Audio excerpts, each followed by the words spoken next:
Hi, everyone. Ooh, microphone. Hi, everyone. Welcome to Ann Arbor District Library, where we are in conversation with author Maria Dong, who is the author of Liar, Dreamer, Thief. Before we get started, I just want to bring your attention to some things. On your way out, you'll see our brochures for all of our kids and adults library events for the month of February.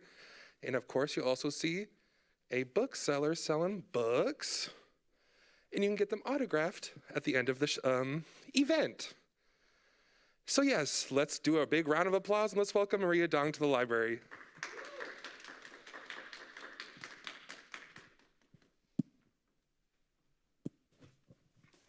Is it on? It should be on. Okay. Hi, Maria. Thank you so much for joining us. Hello. Did you want to begin by reading a little bit? So I had planned to, and I'm actually going on vacation tomorrow, and we're having our floor fixed, and they told us we had to get everything off the floor, so I packed everything in the house, and as I'm walking out the door, I packed all my books. So I don't actually have, You are going to have a book in just a moment. But while we wait, can you give us just a brief overview without getting too spoilery, because I don't know if you all have read the book. I did, I enjoyed it, and I enjoyed it not knowing what the ending was, so. Sure. So Liar, Dreamer, Thief is about a 24-year-old Korean-American woman named Katrina Kim who is having some trouble with her mental health, which is taken from my own life. And she unfortunately kind of has this habit of watching her coworker, Kim, or her coworker, Kurt. Her name is Katrina Kim, sorry. I'm a little bit nervous, apologies. And so as she's kind of watching him around the office, one day she follows him and he jumps off a bridge right in front of her. And right before he jumps, he tells her that everything is her fault. And so now she's kind of going through all of the clues she's gotten over the last 3 years of following him around, trying to figure out, well, what did he mean by that? And the further down that she digs, the more she finds out that their lives were closer connected than she had ever imagined. And I know it sounds really dark and twisty, but I think it's actually kind of like a surreal, sometimes kind of funny book. There's been a lot of conversations about where it really sits in the genre space and what shelf it goes on. So as soon as they figure that out, my publisher will let me know. So, yeah. Okay, yeah, read. Okay, I can do this. I've done this before, I swear. So I'm actually just going to read from the prologue, and the reason for that is that if I start anywhere else, it'll be extremely confusing. So I'm just going to read a little bit of the prologue, and then we can, okay. When I was 10, I found a paperback chapter book nestled amongst the tables of the Scholastic Book Fair. Its title was Me, He, and the Mirror Man. Maybe found is the wrong word. The cover had a fake mirror made from a reflective foil sticker, and it wasn't until I turned away for another table, eagerly seeking something about stars or animals, that its flash caught my eye. As soon as I picked it up, I knew it was meant for me. All that delicious alliteration, the symmetrical title, 3 sets of paired syllables, and a double hyphen. But it was Mihi's name that really thrilled me. It was the first time I'd seen a Korean name on a children's book. In its opening pages, it's revealed that Mihi is 11 years old. Imagine my surprise when I discovered her story was actually much older, because long before my Korean parents immigrated to the United States, both had devoured Mihi's journey into the fantasy world on the other side of her kitchen door. So just like that, before it even cracked the cover, Mihi and the Mirror Man had taken on an almost magical significance, a portal into a childhood I couldn't believe my serious parents had ever inhabited. And though I love this story, it was Mihi I most identified with, this lonely girl between worlds who couldn't stop compulsively counting the seconds on her fingers, who knew that the sounds of some... You'd think I'd have this book memorized by now. I've literally gone over it like 52 times, but... the sounds of some words made them intrinsically better than others, who received from the wizard a powerful artifact I immediately coveted, a magical spyglass with white jewels along the rim. Spyglasses are supposed to make faraway things appear closer, but when Mihi put the 6-inch telescope to her eye, it revealed invisible layers in the world around her. Gods and spirits and monsters, yes, but also the fundamental nature of people. Their souls became little birds that perched on their shoulders, tittering and preening, and the louder the bird, the bigger the ego of the person it belonged to.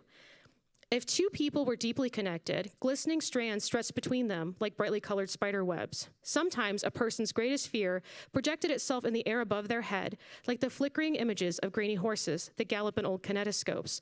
The world of Mihi's book was a treacherous one, and the power of the spyglass kept her alive through all 321 pages. Here's a little spoiler. This book's actually exactly 321 pages long. That was something that we had to go back and fix post-production because again, some of the mental illness pieces were actually taken from my own bag of neurodiversities. And so the fact that it mentions 321 pages and the book was 318 pages long really bothered me. So my editor was super, super nice, and they added in like 2 pages of blank space so that the book would be 321 pages long, which I think is expensive. So it was really nice for them to do that. The truth is that there's always a hidden world under the one we initially perceive, but grasping its nature can be inconvenient, unsettling, even dangerous. It's easier to just pretend we don't see it, like when we tell ourselves the extra slice of cherry cobbler on our plate doesn't count because it's the 4th of July, or that the company we're temping at will hire us any day now so we can muster the energy to drive our clunking Buick into work. We look away from the homeless man on the street while trying not to think about how long it's been since we last called home. But there are other times when we really need to see the world clearly, like when we're convinced that the man we follow around the office is aware of our attention, that he returns our glances with his own whenever our back is turned. Belief is a powerful lens. It can shape the whole world to fit. Like Mihi, I have a way of revealing the true nature of things. For the last 3 years, I've layered her kitchen door world over my own, like a colored pane of glass. Most of the time, I know my version of the kitchen door world isn't real, just like I know some numbers aren't better or worse than others, that drawing my special sigil on doors with my finger can't actually protect me from dangers I can't identify or predict, that the Cayatoga Bridge is just a structure in Grand Station, Illinois, and not a place of supernatural power, and I don't really have a special connection to my mysterious and furtively private coworker, Kurt, but knowing isn't enough, and knowledge alone doesn't keep anyone safe. That's the prologue. So. Oh, thank you. So clearly, it is worth picking up and reading the book. But let's talk about it a little more first. So in Liar, Dreamer, Thief, your readers are really immersed in Katrina's multiple worlds, mostly created by the mental illness that she struggles with. How did you decide to represent that in your text and choose to have your protagonist live that way? So when I originally wrote this book, I'm actually a fantasy science fiction writer. I've been really lucky in the short fiction space. I actually recently had a piece in the Best American Science Fiction Fantasy, which was originally in Choreo magazine. We have a member of Choreo right here. I was just selected for the Locus reading list, a bunch of other things. So I consider myself a fantasy and science fiction writer. And my agent and I had gone on submission with 2 separate books over the course of like 2.5 years, and the pandemic had happened. And so it was really difficult to sell a book during the pandemic. And my first book that we went out with actually had a magical pandemic in it. So then the pandemic started, and publishers were like, we're not really feeling pandemic books right now. There's a lot going on in this space. So I was like, okay. So after those 2 books, she said, hey, Maria, can you try to write something that's not fantasy or science fiction? And I was like, no, I don't think so. That's ridiculous. And then like 3 days later, I just kind of saw this image of a person jumping off a bridge. And I have ADHD. So when I see something that interests me or makes me feel curious, I just kind of latch onto that, and then I can't stop. I just start pulling it apart and pulling it apart and pulling it apart. So it starts like, well, who is this person? And who is watching them? And what's their relationship? And how do they know each other? And the next thing you know, I was like writing a book. And I wrote it really fast.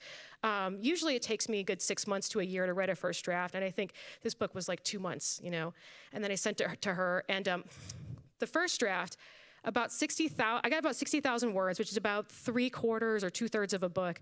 And the whole time I was trying to make it like a mystery, right? So I'm sitting down, I've read all of the rules of mystery, I've read a bunch of mysteries in the genre, and I'm trying to like kind of play by the rules. And it was horrible, and I hated it. I was so bored, and I was just like pulling teeth and really struggling. And then I wrote the first kitchen door passage, right, about this girl that steps through a door, and she sees this like world, and there's like the smell of smoke and the beach, and she's kind of like in this like children's fantasy world. And I was like, oh, well, this part's really good. And then it was like, oh, so now I have to go start the book over and put this throughout. Like, this is actually what the whole book was like building toward. So that piece at the very end actually became the part I just read in the beginning. Well, part of what was in the beginning. And I had to go back and like rewrite that through the whole book. I think I answered the question. Yeah, I think you did. But now, of course, I have more questions. Sure. So how did you, in changing kind of the genre and the type of your book, how did that work with your publisher? So in the fiction space, you write the book first before you get a publisher. So I didn't have a publisher that was going to be like, oh, you have to do this or you kind of have to do that, right? I had an agent, I wrote the book, and then it's kind of up to my agent to figure out how to pitch things. And I really love my agent. She's a person that really works on like one-on-one relationships. So she kind of reached out to people in her network and just kind of started soft pitching it a little bit before it was done. Like there's usually a point for me about like 2/3 of the way through the book where I'm actually sure I'm going to be able to finish the book. Until I hit that point, I can't know for sure. So I got to that point. I said, Amy, I am 100% going to finish this book, and I think it's going to be a decent book. And she said, great, write me up like a pitch for it. And I was like, oh, okay, fine. So I wrote like a little pitch, and like the 3-chapter package, and she kind of started, reaching out to people in her network and just kind of gathering interest. And then after that, we went out on submission with it and almost immediately had an offer from Grand Central. So I didn't really have to think about that as far as like how to package it. That really came a lot later once it was getting close to kind of going out to these different, like all the different media places that, like generate buzz and that kind of thing. And I think that like they just kind of went with like the best fit, but it's not a great fit. Like it's definitely put in that like thriller, like a lot of people like dark thriller or and I think it's suspenseful, but I think there's a lot in this book, right? There's like a family saga piece to it. There's like a lot of mental illness and finding yourself and understanding what it means to be a person of color in this like very small white town, which was very much taken from my own town and experience. And so like, there are a lot of pieces, but they don't all fit on the back of a book, right? And so they just kind of, I think, picked the best thing they could to shelve it, and I think it did okay, so. Do you have a way you want your readers to approach the book? I just think open-minded.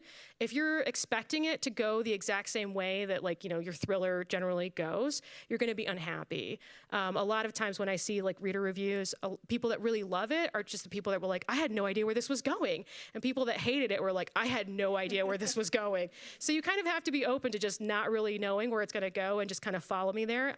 I think most people are pretty happy though from what, that's like a weird thing to say. I'm sorry. Can I take that back? No, I'll say I was very happy because I love a book where you don't exactly know where it's going and you're along for the ride. And that was certainly how I approached it. Yeah. And found by being along for the ride, I felt myself more with Katrina than I sometimes do with books. Yeah, that's very cool. I think some of the pacing too comes from like non-Western structure. So obviously I'm Korean American. I've read a lot of Korean books and watched a lot of Korean media, and the pacing is a little bit different. And kind of where they consider genre split to be is different. So like a lot of American shows, if it's a thriller, it kind of stays in that thriller space, right? Whereas like a Korean show may be a thriller, and then there's also like this like, humor subplot and a family subplot and a romance subplot, and that's like understood and normal and okay. And so I think that also kind of gave me a little more freedom to just kind of roll with it. I think I'm off on a tangent again. I'm sorry. Tangents are good. So how did you handle pacing when you were writing? Because there's a lot that's happening in these, 31 pages? 321. 321. Yeah. It's okay. It'll be different in the paperback anyway, so it's gonna drive me crazy.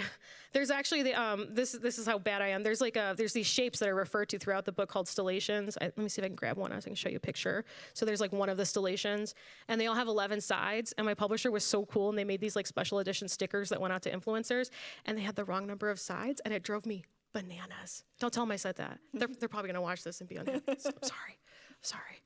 So I'm sorry, what was the question? About pacing and how you approach that as a writer. So I'm a discovery drafter. I used to plot books out and then write them, and what would happen is I would get bored. And so like I couldn't finish them or they would just be terrible. So now like I go in completely blind. I plot out just enough to kind of get to the next spot. It's kind of like driving and you can only see as far as your headlights.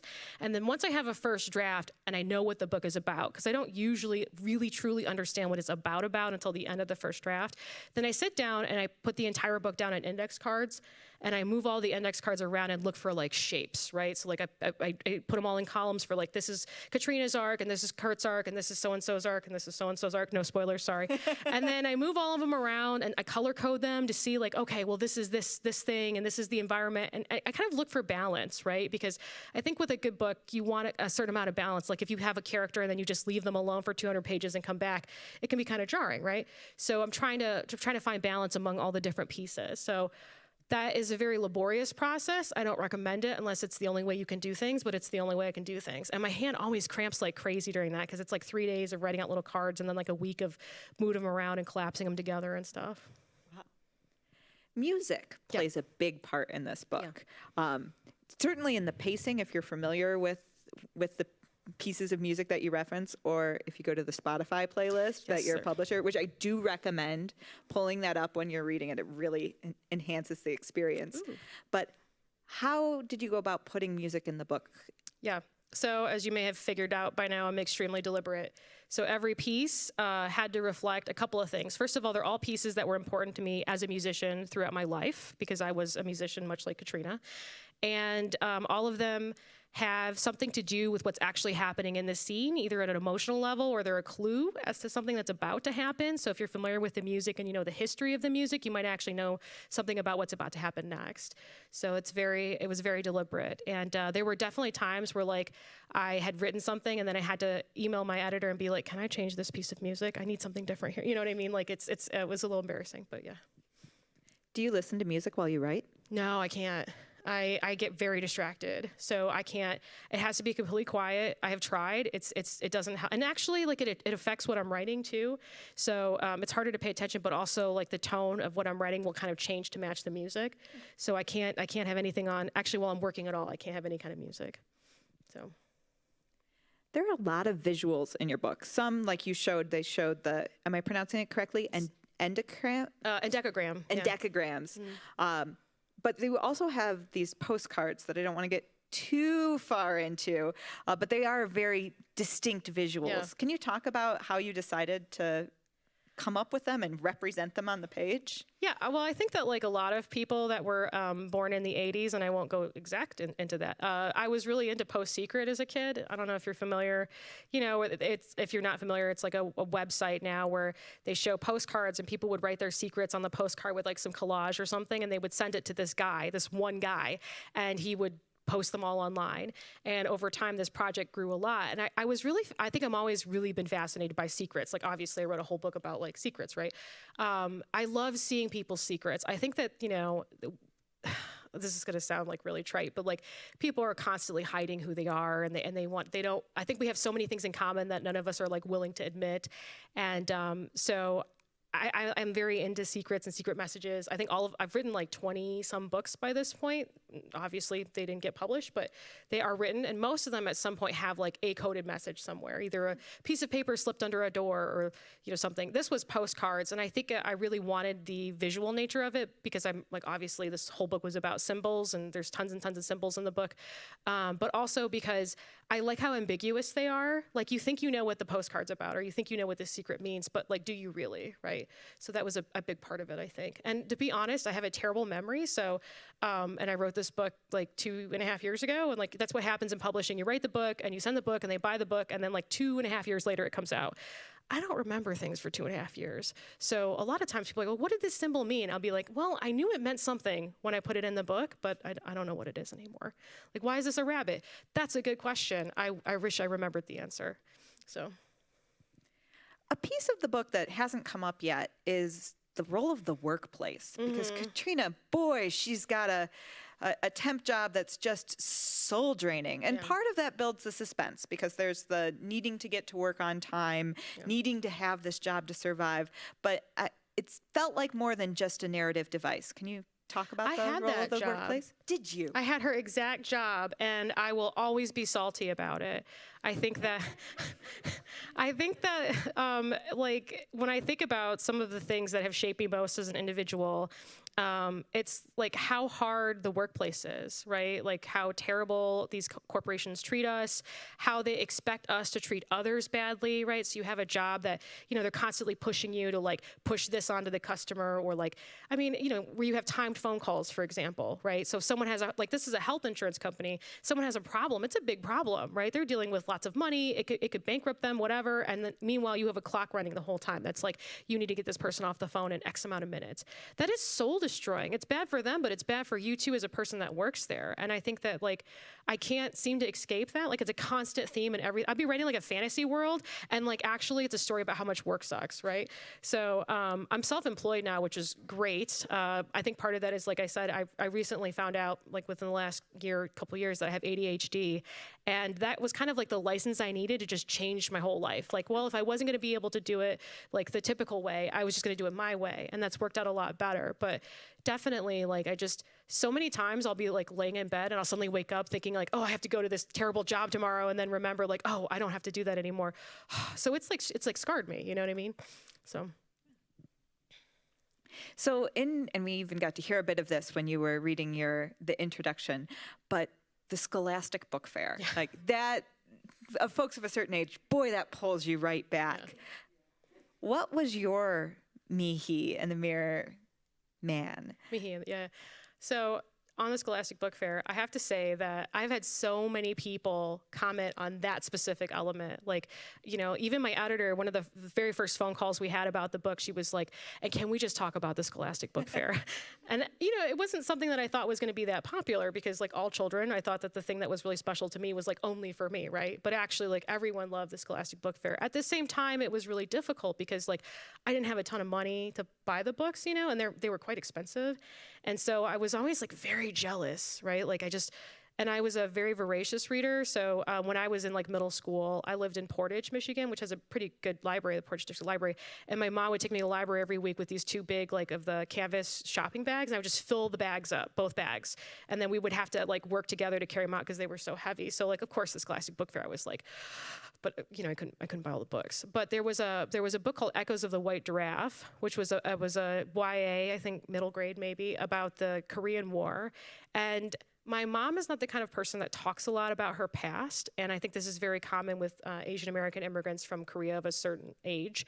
And it was weird because I was reading this book as a young child and learning things about the country that my mom was from. And you have to remember, this is before you could just like Google and Wikipedia and TikTok it to see what it's like from real person and all that stuff. So I was kind of like cobbling together information sources and seeing things that like, oh, this is like my mom does this, right? And like, it was like this window into this whole other world that I must have read that book like 700 times. And I don't really, as a child, I didn't really like historical fiction, like it's a historical, but I couldn't stop reading it. So I guess it was that book. So, yeah. Speaking of books, what sort of books do you like to read now? I'm a very eclectic reader. So, and I think part of that is like, it's that I'm a very stubborn person who's also like, if you tell me to do something, I'm gonna do the opposite. So when you write a book in a particular genre, everyone's like, you have to know every single book in that genre and like pretty much like read in that genre. And so immediately I was like, well, I'm gonna read poetry or so, you know what I mean? Like I wanted to do the exact opposite of whatever, which is a bad habit. I should work on that. So I have been reading more like thrillers and things like that. I really like Amy Gentry. I think she does a great job of, writing a really interesting pulse pounding thriller that also really engages with some good social issues. I think The Other Black Girl was really good for that reason. I mean, not for lots of reasons, but like it was also amazing to see that layer kind of placed on top of it. Because it's hard enough to write a good thriller and then to pull in like social issues and like good world building and everything on top of that. Wow, like amazing.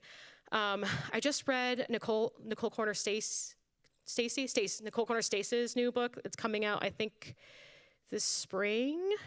Flight and Anchor, which I thought was it's kind of like sci-fi Boxcar Children. So if you were a person that liked the Boxcar Children, but were thinking like you wanted to see it in a science fiction sphere, that was really good. And I just started Black Cake. I haven't gotten very far in it, but yes, I'm going on vacation soon. So I've got like 10, 15 books loaded up on my Kindle and I'm like ready for these flights, so. That's great. I loved Black Cake. Everyone loves it. It's an excellent book. Yeah, and I saw you had such a fun age. You just had an event here, and that was really good too. I love that book, so. I could talk books all night, but let's talk specifically about yours some more. Okay, if we have to. I think we should. This is your debut, and it got a lot of buzz on a whole lot of anticipated for 2023. Yeah. What was that like? It was strange. Yeah, like, I wasn't expecting it to really find very many readers at all because it's a weird book. I'm a weird writer, right? It took me 3 rounds, I was on submission total over all these books with my agent for like 3 years, trying to get the one person to say yes. So I know for a fact that my brand's a little strange and that my books are hard to pitch. I've been to these editorial meetings where they're like, this book has a lot of different pieces in it and we're not really sure how to market it. So I really didn't think it was gonna appeal to many people. It's a very particular book. I mean, like, it's obviously very deeply into this person's mental illness. It's taken from my mental illness in my 20s when it was really bad and I wasn't doing a great job of managing it. And I didn't think anyone was going to be interested, right? And so when we got on like the first list, which I think the first list that we got on was a Good Housekeeping list, I was really shocked because also like Good Housekeeping, I didn't know they had a book list, right? So I was like, oh wow, Good Housekeeping's most anticipated, like but then it was like list after list. It was like Goodreads most anticipated and Overdrive, which is libraries. So I was like super excited about that, and Crime Reads and Novel Suspects. And so after a point, it just got very overwhelming, and then it just kind of all faded into static for me. I get overwhelmed very easily, and then I just kind of disengage, which is really funny. Like the day of my book release, that's my sister, hi Tina, there was an event in my hometown, and Tina was there, and my friends were there, and everyone's like, oh, you must be so excited, but really I couldn't feel anything, because like that's what happens when I get overwhelmed, is I just completely like emotionally check out. So it's only now in the last like week or 2 weeks that I've started to like, oh yes, I do have a book that came out, and kind of connect with that. But so yeah, it was a very strange experience that I don't know. It's exciting. Yeah, sort of. Yeah. I mean, my publisher's really excited about it, right? Like they were like, hey, look at this list, and you got on this list, and you're here. And I'm like, wow, I'm in a book box this month, the Aardvark book box. And they were like, that's a good thing. And I was like, oh, okay, I believe you. Because I also don't know, right? Like, so there's writers and then there's publishing. And I'm a writer, but I wasn't really involved in publishing. So I didn't know that these things were important, or like, they were constantly using terms that I never heard of to refer to like a marketing thing or something. Like, and, they were like, hey, we got your press hits. And I was like, I have no idea what that means. So. Are you working on something else right now? Yeah, so the thing about being on sub that long without selling a book is that you have time to write a lot of books. Yeah. So I have a number of irons in the fire that I'm not allowed to talk about that specifically. Mm-hmm. I have had some short fiction come out recently that I can talk about. I just had a novelette that came out in Lightspeed magazine called Brave Me a Howling Tongue, which is like mostly queer pining. So that's your dark queer pining. If that's your brand, I probably write it. So. Do you intend to write more things that sort of fall under the thriller genre? So yes, I have written something that I'm not sure how much I'm allowed to say about it, but it's kind of like, gosh, this is really, I'm like I was told not to talk about it, so I'm like, okay, I'm gonna try to be very vague. So people think that your citizenship status is a very easy thing to determine, but if you are born under certain circumstances in certain countries, it's actually very, very complicated. So there are people, for example, that were born in Korea who are not considered Korean by the Korean government and technically don't hold a citizenship. And so I was kind of exploring this theme of like statelessness and kind of what that means when you're looking at people in different systems.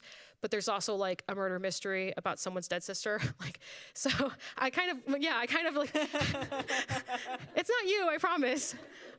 So I kind of tend to do those like mashups, right? And then there's also like some speculative elements in that book as well. Yep. So I don't want to tiptoe too much into spoiler area. Yeah. But one of the main threads of your book that we haven't talked about much yet is the role of family, whether it's your family that is the family that bore you, or if it's your chosen family of roommates, coworkers, and friends. Yeah. So I'm going to give you the very vague. Will you talk a little bit about that? Yeah, okay. Well, one of the things that I wanted to do in this book was show like a different kind of Asian American family. There've been a lot of conversations about representation lately in publishing, and they're all incredible conversations to have. Asian Americans are not actually underrepresented if you take the percentage of people in the United States that are Asian and how many writers are Asian, how many books coming out that are about Asian stories, we're not technically underrepresented. But what happens is we're represented only in a very specific kind of way. Right. So, for example, my first book that we went on submission with was a Korean fantasy. It was about like Joseon and Shilla era. It's like a historical fantasy, right? And it's Korean. And then the second book I went out was science fiction that I thought was even more Korean. It was connecting with a lot of Korean science fiction that's currently in the movies and the media and that kind of thing. And a lot of publishers were like, Maria, can you go back to writing Korean things? We really liked your Korean book. Maybe you could write another Korean book. And actually, this second book is just as Korean as the first book, but it doesn't fit the idea of like what we think of when we think of Korean in American media. So I was trying to show a family where the structure was maybe a little bit different than where the relationships between people were different than some of the narratives we see on TV. Because you see a lot of like tiger mom or tiger dad, right? But you don't see a lot. I mean, it's changing now, but you didn't used to see a lot of like these closer family structures or people that are kind of navigating being second or third generation immigrants versus like just coming off as an I'm trying. This is interesting. versus just having immigrated, I guess is how I should say that. So I was kind of like looking at that more, I think. I wanted to explore that more. And then also just the fact that families are so complicated. Even families that love each other and that, you know, have the best of intentions for each other are extremely complicated. And then when you have a family where people are from different cultures or like someone's emigrated and then you're looking at the next generation, like there are these things that are like kind of, even as the family is pulling together, there are these things that are pulling it apart, right? So like the values that my mother was raised with are not the values that I was raised with, and that's on purpose. She moved here on purpose, right? So, you know, she's aware of that, but that doesn't make certain aspects of it easier. So I think that I just think of families as being this very complicated things, and I wanted to show a family that was both loving and complicated. How's that? That's great. And you did. Do you have a character in this book who particularly speaks to you or who you enjoyed getting to write their voice? I think the character that surprised me the most, and again, like I want to be careful here, is probably Leonie. Mm-hmm. Yeah, that's the character that really surprised me. And so Leonie is an occupational therapist, and I'm actually I was an occupational therapist. I went to OT school, I got my license, and then I got COVID in the beginning of the pandemic, and I was like, I don't want to do this anymore. But so I thought I kind of understood her as a character, and then as the book went on, it was like, oh, I don't, you know what I mean? And that was a really interesting experience. One of the fun things about not knowing where the book is going when you start it is that people surprise you. I have yet to predict the end of my book. In fact, I think I was like 80% of the way through drafting, and my agent was like, well, who's the villain? And I was like, I'm not sure yet. Wow. So I will get back to you, which is why that process of editing is so intensive for me, because once I get there, like it's a mess, right? So I have to go back and make everything actually make sense. So. Similarly, is there a situation that you can touch on without spoiling too much of something that either surprised you when it came out or something that you keep going back to in your mind? Mm-hmm. Oh, I'm happy I wrote that. My favorite scene is one that I refer to as the dumpster scene. It's about 70% of the way through the book. I don't want to give too many details, but what I will say is that it's kind of a funny scene. And as I mentioned, when I was writing that first draft, I was trying to write this super serious, you know, thriller mystery. I wanted to be like super commercial so that people would buy my book. And then I wrote that scene, and I was like, this does not fit the book at all, right? Like, it's really funny and kind of like hapless. And I realized that I had written the character wrong, that like the true character was somewhere in that dumpster.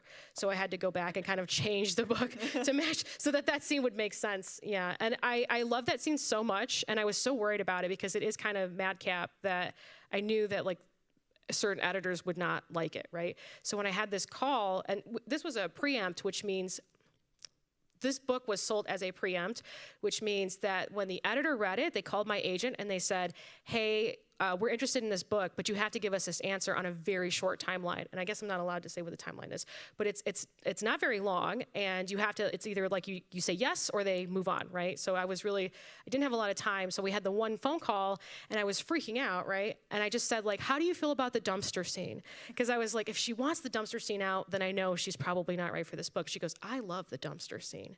We are keeping the dumpster scene. And I was like, okay, I think I can trust you. That's great. I think that was my favorite scene, certainly as far as humor goes. Yeah. Do you have advice for anyone who is either starting writing or starting to tiptoe into the publishing scene? Well, I think those are two very different questions. If you're starting writing, I mean, the best thing you can do is write and read widely and show your work to other people. I think a lot of writers, because it's a solitary exercise, we really like to just hone our jewel in silent and then like not share it with anyone. And if you do that, it's very hard to get better. So, you know, finding a writing group. If you do science fiction fantasy, there are lots of ways to connect with people online. I'm not as familiar with like literary spaces, but you know, there's SFWA, which is the Science Fiction and Fantasy Writers of America, and they have lots of groups where you can, I mean, there's like Slack channels. I met a lot of people on the internet. And if you do science fiction and fantasy, writing short fiction and sending it into magazines is a great way to meet amazing people who will help you become a better writer. It was definitely very formative for me in terms of finding my voice, and it allows you to experiment a lot because you're not committed to I wrote something in second person. I wasn't going to do that for 100,000 words, right? But like you can do it for a short story and see how you like it. And there is actually a passage in this book in second person that I probably wouldn't have done if I hadn't written a short piece in second person. So for writing, I think that's one thing. For publishing, there's lots of rules. And if you want to go down that road, you're going to constantly, I think, be asking yourself, like, how much can I push these rules versus when do I need to follow these rules? And nobody can really answer that for you. It's a very difficult process that I think all of us who are writing and publishing are constantly struggling with and trying to answer. And so I would say that be very, very clear with yourself about what your values are, right? There are some things that you can write that are more likely to sell and make you some money, but how are you gonna feel about that book? Once it's out there, it's out there. 5 years from now, 10 years from now, are you representing people the way they deserve to be represented? Are you being careful with, like marginalized groups, for example, in your book? There are identities that I don't feel comfortable writing because I don't know enough about them. And so if I, like there was a couple characters that were kind of included as side characters that I had to go out and ask people like, to read and make sure that I wasn't doing something unintentionally that could be harmful to a population. So I think publishing is very, very, like, you asked me about like you complain about publishing. I'm like, I'm here for an hour and a half. I think with publishing, it's like so important to know what your values are and then to be really ready for a lot of rejection. Even as I'm getting my biggest successes, I'm getting some big rejections at the same time. And there's never gonna be a moment where you get a success and you're like, that's it, I'm done, I'm successful now. It never feels that way. Because in order to be successful, you have to constantly be looking at the next thing.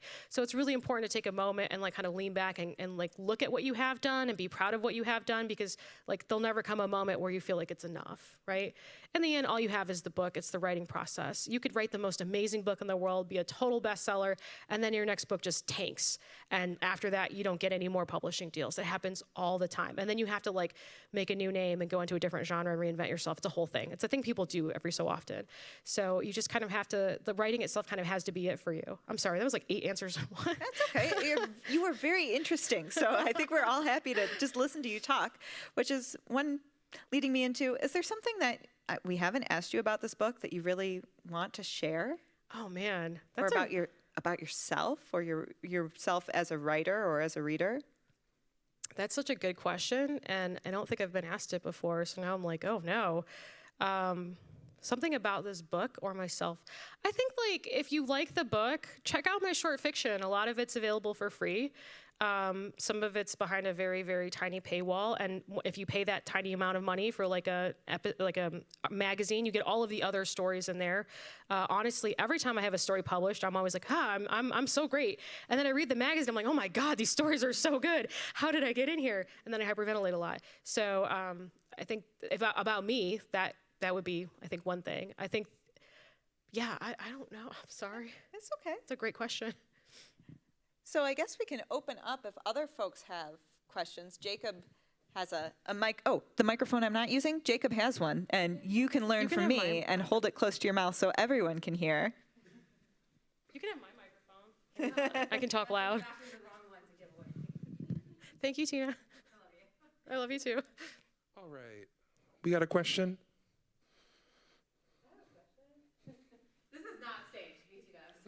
Oh no. It'd be kind of fun if it was. Who's your favorite sister? No, just kidding. So what if I didn't know the answer? What if you're like, who's your favorite sister? And I was like, this is awkward. So you have yourself as an individual and then yourself as a writer. yeah. How do you differentiate those two things? Kind of like, yourself as a therapist versus yourself as a, even in maybe name, I don't know. I think the journey of my 30s, because I'm 36, 37, I don't know how old I am. I'll have to like call my husband, be like, how old am I? Is I have been learning to keep my mouth shut, right? That not everything requires my comment, that some fights are not worth getting involved in with people, that if someone says something on the internet, I should not engage with it under any circumstances because it's not gonna go anywhere. Every so often I forget, but for the most part, and I think it's been very helpful in terms of developing yourself as messy in writer spaces. There are a lot of opportunities for people to just sound off or like to form cliques, go crazy. And having maybe the good thing about failing for so long is I got to watch that whole process happen over the course of like years and years. And I was like, oh, like here they come, there they go. Here they come, there they go. So I think that like, I don't really think a lot about building my author brand because I have difficulty separating myself into different people, but when I do, I think one of the things I think about is just like being kind and not getting involved in things that don't really involve me, if that makes sense, because I think that's part of longevity as a writer. It is very easy to just get involved in something that will just really drag you down, and it's not worth it. That's a good question. You could have told me you were going to ask that. We were just at dinner. No, I'm kidding. I will say that my real last name is not Dong. It's my middle name. And it was a name that I got teased for a lot as a kid.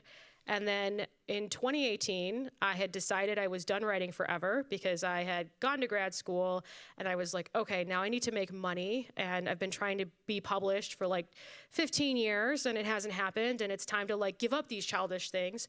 And I said, okay, I'm going to do one last thing. I'm going to enter this contest. It was called Pitch Wars, which it's defunct now, but it ran for like 10 years. And every year they had like a certain number of mentors. I think it was like 50, 60 people who were published authors or editors or agents. And people would send them their manuscripts and they would select from like a sample of like three, like, you know, like I think people got like 75 to 100 manuscripts a piece, and they would select their favorite. And then they would work with that author on making that manuscript into something publishable, basically. And I got back from grad school and I had to take my boards. And if you don't pass your boards, you can't practice. So the entire like 2.5 years that I was in grad school and all of the money I had spent would have been useless. But instead of like studying for my boards, I like polished up this manuscript and sent it into this contest. And then I studied and, you know, I passed.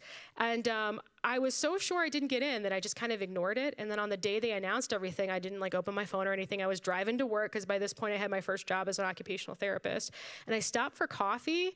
And I remember I can't ever be like idle, like my brain just goes crazy. So I immediately like opened my phone to like, I think like look at Reddit or something. And I had like 45 emails and I was like, what is this? So I opened it up and it turned out I had gotten into this contest. So what was it? Why did I go down this road? I know. Oh, right. So when I was entering this contest, you had to pick a name and, you know, you could use your real name or a pen name or something.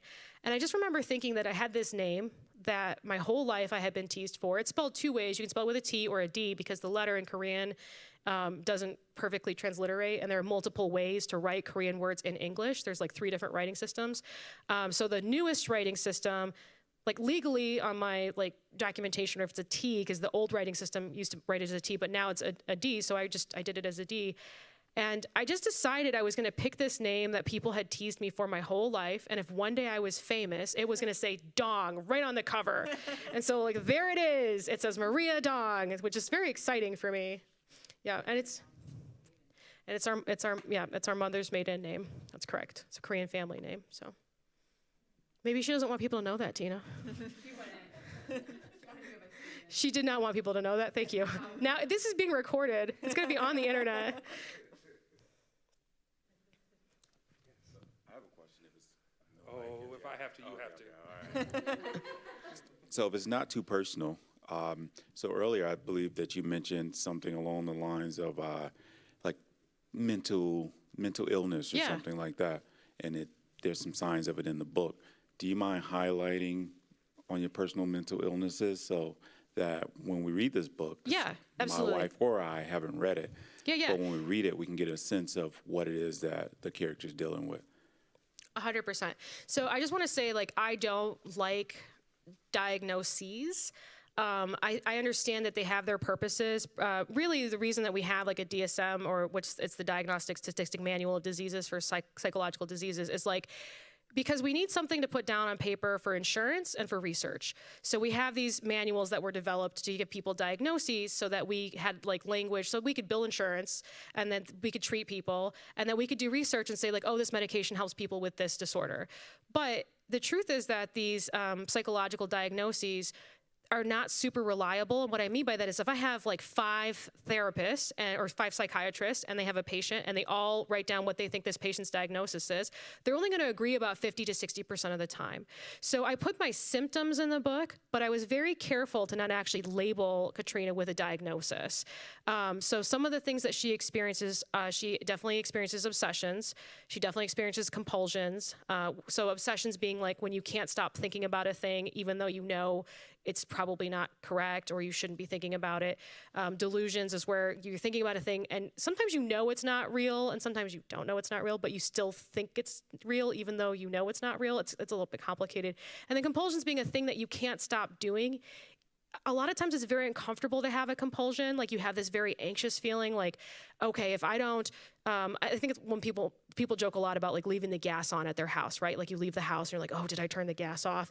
And like, but it's kind of like that times 3 million, right? It's like this feeling of like, oh, if I don't do this exact thing in this exact way at this exact time, something terrible is going to happen. And even though you know it's not true, it's still true, and you can't help it. And it can be very devastating.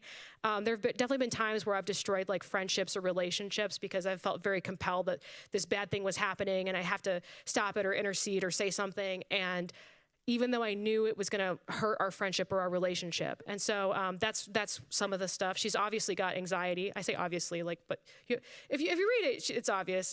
She's definitely suffering for some depression, I would say. And now that I know I have ADHD, when I sold this book, I didn't know I had ADHD. I hadn't been diagnosed yet.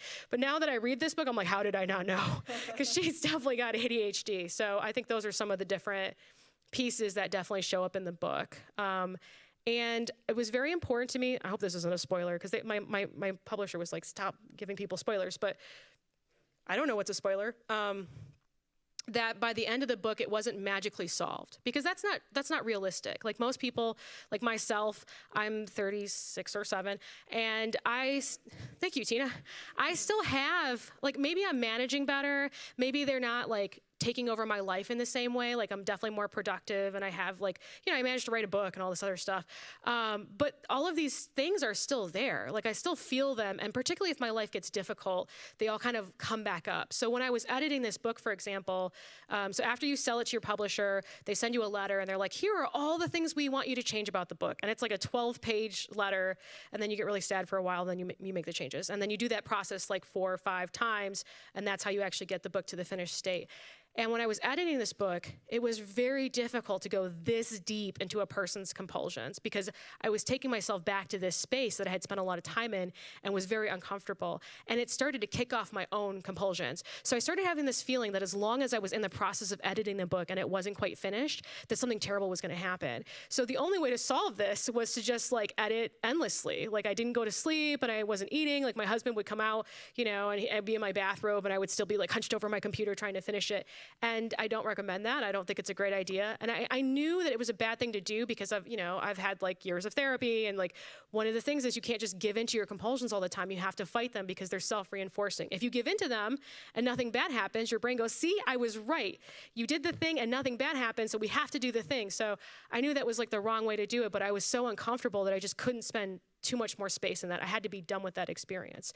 So that's like I think that's one of the things that I think that's one reason sometimes people reading the beginning of the book say it's very uncomfortable. And I was uncomfortable, so maybe that's why it's uncomfortable. I don't know. That's a good question. Thank you. Now we probably have time for about another question or two. Yes, coming over to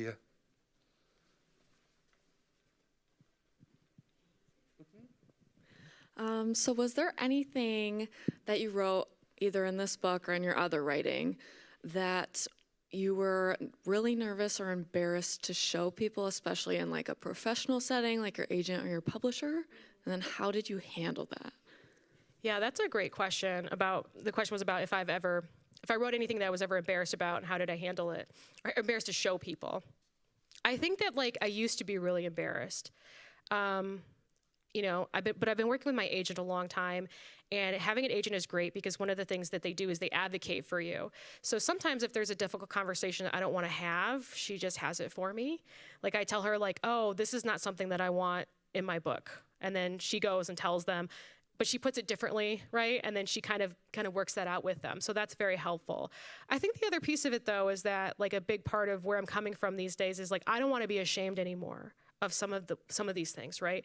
And it's very honest. Like there are people that are like, oh, Katrina's such a mess. And I'm like, yeah, but I was that mess for like 10 years. I was that mess. And that's honest. Like that's how I really was. And it would have been nice to read a book where someone else was a mess like that and not feel like completely alone.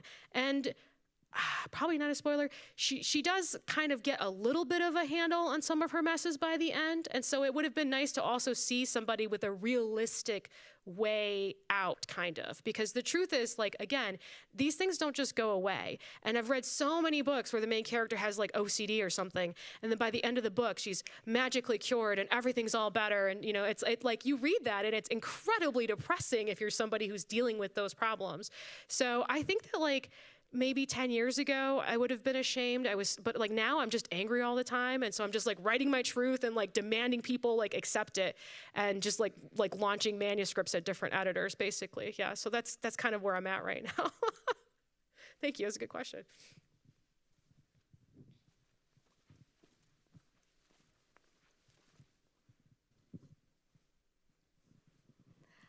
So I am obviously Asian, and mental health is really taboo in the community. Yeah. And my kids are like first generation, so it's really hard for us to kind of understand or like navigate. Was it hard for you with your family? Is that explained in the book? So the question was about, and I'm sorry I'm repeating all these questions. I heard that was good to do when there's a recording. The question was about the difficulty of mental illness stigma in Asian American communities, and particularly in my own family. It was not easy for my family to navigate. I hope they don't see this recording, because I don't think they'll be happy to hear me say this. But they know, right? Like, and my dad is not Asian, but he was like a military guy. And so both of them, I think, didn't really have the language to communicate to us, because both, can I share yours to you? Yeah, both my sister and I have mental illness that we experience and deal with. And yeah, and I don't think they didn't have the language to talk about it.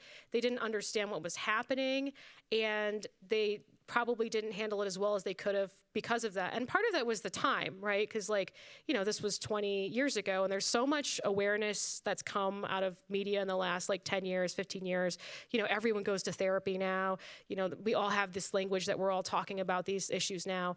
But one of the reasons it was important to me to write this book was because of the stigma of mental illness in Asian American communities. It's actually one of the leading causes of death for young Asian Americans is suicide, because there's just a lot of pressure. There's a lot of difficulty navigating social situations. The model minority myth is very hurtful to people think it's a good thing, but it's actually very hurtful to Asian American communities. And wow, I'm just going around in circles. I'm sorry. And so I wanted to talk about that, right? I wanted to have an Asian American narrator who is dealing with these issues in the same way that I was dealing with these issues. And I think that her family doesn't get it in the same way that my family didn't quite get it. But I hope that it comes across, there's still a level of love and care there, because I can definitely say that my parents loved me, that they cared about me, even if they didn't really know what to do with me at that time, if that makes sense. I don't think I answered your question, but I tried. And I actually have a question. Well, do I have a question? I've been trying to figure out how to make this a question, and I haven't. So I'm just going to say something and hope you say something. I'm good at that, so I'm with you. Yeah, Katrina is a lesbian. Yeah. And I was interested about your role as an author in creating that character and how that all... Yeah.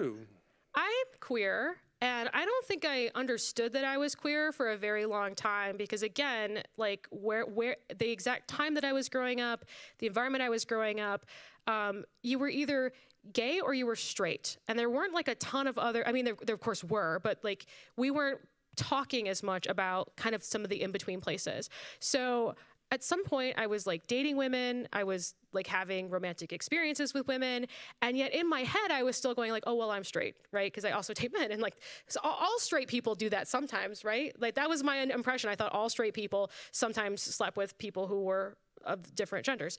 And I don't think it was much later that someone was don't you think you're bisexual? And I was oh, yeah, probably, So I think that it's very important to me to include queer identities in my writing.